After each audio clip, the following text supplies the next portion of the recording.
Hey there, BookTube. Noah. Everyone who reads and must converse is the channel. Thanks for coming by.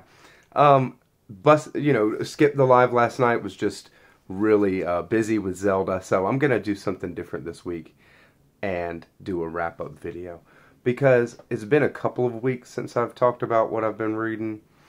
I had Ryan, my friend, on the live with me 2 weeks ago, and it was really, really fun, but I didn't talk about anything I read on that one either. So today I'm going to go through a few things, that I've read, quite a few. But I will do dedicated reviews, dedicated videos for these books if you want to hear my thoughts on it and more in depth. Some of them I'm going to do anyways, because I can't. No, I've been just thinking about it so much. So since we talked last, I've read The Day of the Locust by Nathanael West. If you remember, I read Miss Lonely Hearts just a little bit ago. So I read Day of the Locust here. This is a lot more funny, a lot more absurd. It's very absurdist. And absurdist in a way of this is Hollywood people in Hollywood, California, and how superficial they are and how unaware they kind of are of themselves and the society being a complete sham. And the big climax of this book is a movie premiere that the characters all end up at, and it is completely balls to the wall. Crazy. It's a circle, one of the circles of hell, It's just wild. So Nathanael West delivers a very enjoyable read, and something that is unique still. It's very short, just like Miss Lonely Hearts was really short. I read this in a day. So, and it was like 136 pages in this edition here. And I enjoyed it. I liked Miss Lonely Hearts better. Miss Lonely Hearts, I think, has more depth to it. This is more of a commentary, a farce, and it is very funny. Day of the Locust.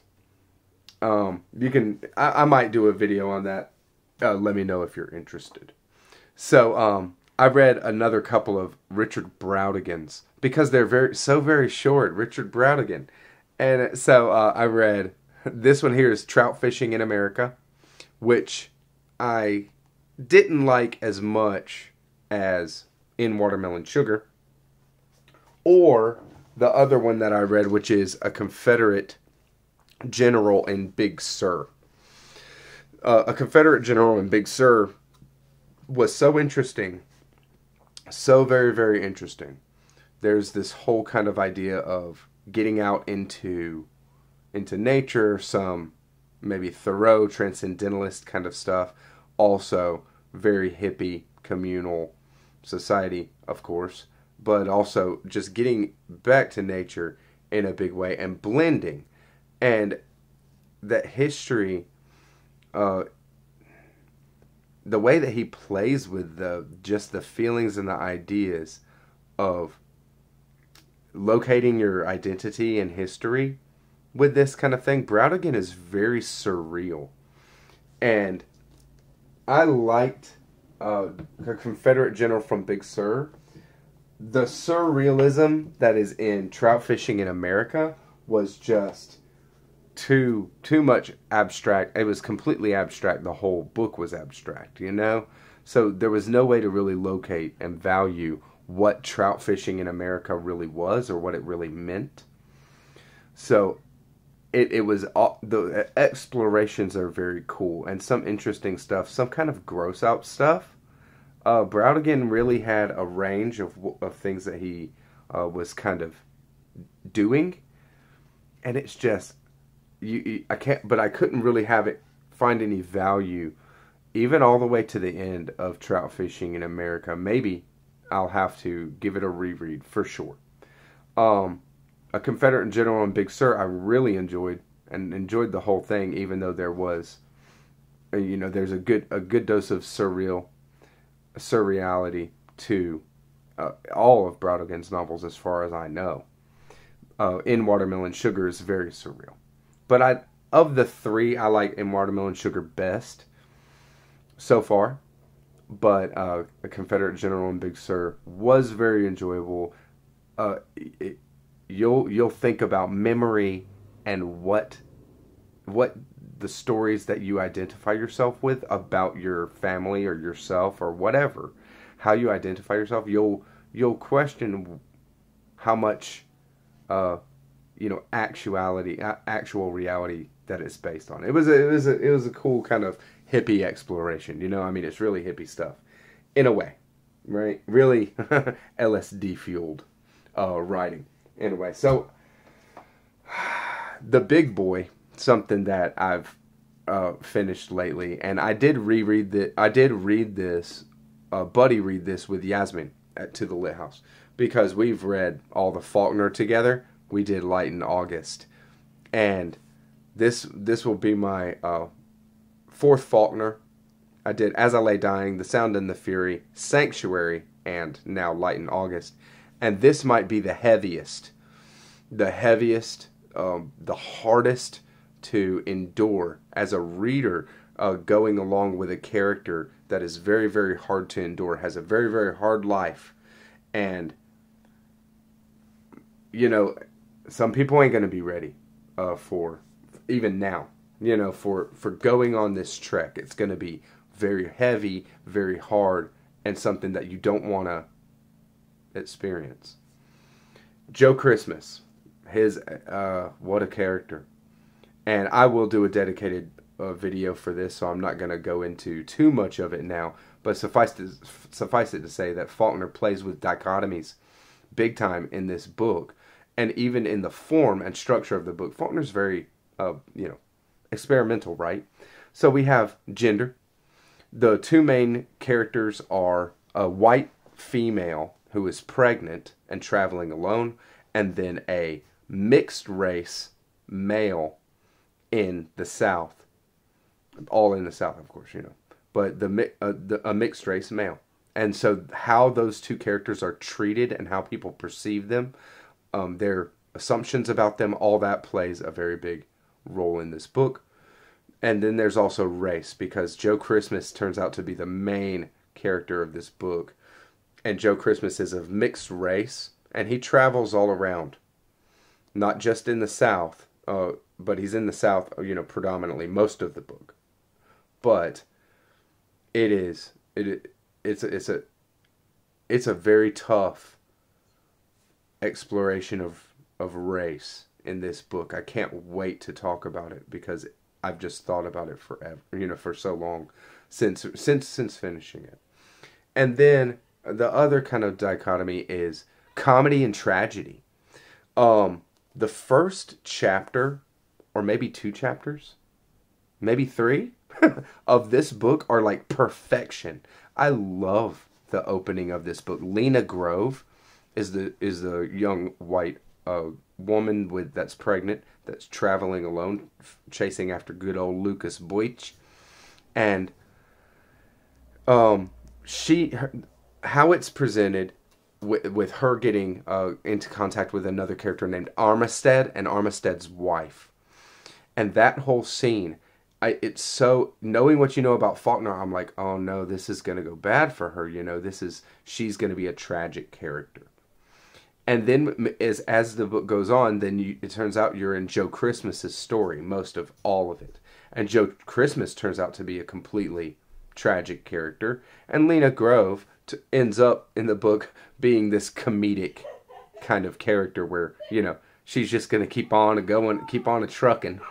And it was like, wow, some levity to the narrative with Lena Grove. Not enough, not a lot, not, it's retarded to even call it out. This book is so heavy. But I can't wait to talk about it, because it really, really, made me think. It really, really made me get into it and explore, wow, how hard things are and can be, and how lucky we are now, and to keep it up too, to keep up the growing and expanding, because it's tough to read something like this and think, you know, this was really like this, and not just like this somewhere, but like this right here. You know, I mean, I'm a Southern boy. I'm in a suburb of Atlanta, and so this kind of story, you know, it happened right here. If it, you know what I mean. Okay, enough for Light in August. Anyways, I'm gonna do a dedicated video on that, and I'll go all, you know, go all into it. Another book that I haven't talked about yet, but I'm going to end up talking about Toni Morrison, is Sula. I finished this earlier this year and haven't said anything about it, but I am, or done a dedicated video for it, rather, but I am currently reading Beloved by Toni Morrison. I'm about halfway through, a little over halfway. That's about 139 pages. This edition is 275 pages. It's weird. It's so weird. It's so strange. It's like a, you know, like a Twilight Zone episode. It's dark. It's sad. And it's these kind of things that the voice is undeniably this very warm, benevolent female voice. And I love Toni Morrison's writing. It was like that with Sula too, where there's like, the voice is, there's no judgment in that voice. There's endless open arms and embracing in that voice, in the author's voice. And the characters, again, they have a very hard life in Beloved, and this kind of thing is really, you know, I've read a lot of heavy stuff lately in these small works that are like little, they're real punches, and they might be multiple punches because they're done so expertly, and you know, probably going to go for something light coming up, right? So I will do some dedicated content on Beloved. I haven't read the whole thing yet, so don't, you know, who knows when that'll be. I will do content on the others before. You know, just kind of go in order of my reading, even though, you know, I'm kicking it down the road from my reading. It's because I'm thinking about it so much, and I really do want to put together, you know, thoughtful things. So coming up next, I've teamed up with Thalo at PG. I ain't fitting to read that, and we're doing another book together. We're doing Roland Topor's The Tenant. So this is a very cool, ultra reflective edition, right? Look at that author photo. He's like swimming. So I'm doing this coming up soon on the channel. I'm doing Ivo Andric, The Bridge on the Drina. This I'm going to buddy read with my boy Alexa Jovanovic. He's on Instagram, and he also come by and is on the lives supporting the channel. He's a good buddy. We're going to have our first buddy read with The Bridge on the Drina. People love this book. I've heard multiple people sing its praises. I think the latest one was Motley Reed's Dario. So I can't wait to get into that. And then I'll go ahead, and since this is a video to kind of supplement my live that I missed out on, I'll give you a book that came in the mail. And this is the stories of Breece DJ Pancake. Breece DJ Pancake was born in West Virginia in 1952.